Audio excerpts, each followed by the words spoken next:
Si tu vas dans une salle et tu demandes à une personne lambda un peu musclée, tu lui demandes le squat, ça travaille les quadriceps ou les fesses, tu n'auras jamais une réponse claire. Et je sais que la plupart d'entre vous, vous aimez quand c'est clair et précis.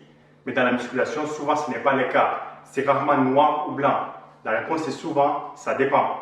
On va te dire, ça dépend de l'écartement de tes pieds. Ou plus tu descends, plus c'est les fesses. Ou selon ta morphologie, si tu as les fémurs longs, ça sera plus les quadriceps. Dans cette vidéo, avec une étude, on va voir quand est-ce qu'un squat travaille plus les quadriceps et quand c'est plus les fesses. Au moins, quand on vous demande, vous pouvez répondre sans hésiter.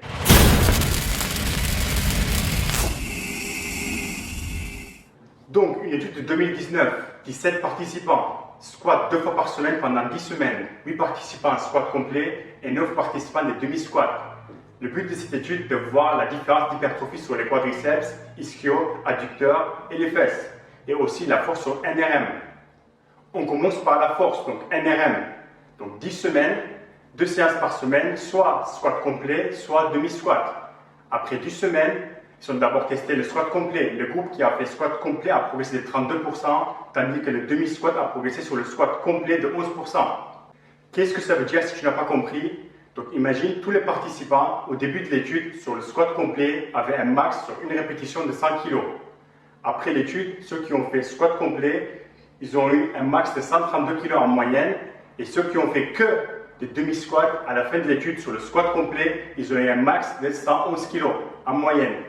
Pour le demi-squat, après 10 semaines, le groupe demi-squat a progressé de 32% sur le demi-squat et le squat complet un peu plus de 25%. C'est beaucoup plus serré. Conclusion, si tu fais des demi-squats, tu vas plus progresser en demi. Si tu fais des full squats, tu vas beaucoup plus progresser sur le full squat et bien aussi sur le demi-squat. Ce qui est un peu logique car en demi-squat, il y a une partie du mouvement que tu ne travailles pas. Ce sera dur d'avoir de la force sur cette partie-là si tu ne t'entraînes pas dans tes séances.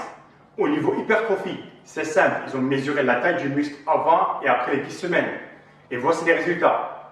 Pour les quadriceps, une progression de 5% en squat complet et 4,5% demi-squat. Donc on peut dire que si le but est de travailler que les quadriceps, pas besoin de descendre trop bas. Pour les adducteurs, 6% en squat complet et 2,8% demi-squat. Pour les fesses, 7,5% et demi-squat 2,5%.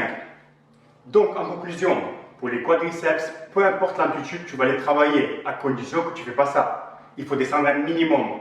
Et si tu veux aussi bien solliciter les fesses et les adducteurs, l'intérieur des cuisses, il faudra descendre et dépasser le parallèle si possible. Car plus tu vas descendre, plus tu vas les travailler. Si à la salle on te pose la question, alors le squat ça travaille quoi? Plus les cuisses ou les fesses? Tu réponds ça dépend. S'il n'y a pas de problème de morphologie et d'exécution, le squat ça travaille tout. Mais plus tu vas descendre, plus tu vas engager les fesses et les ischios. Mais là, dégage et laisse-moi m'entraîner tranquille. Merci et à la prochaine vidéo.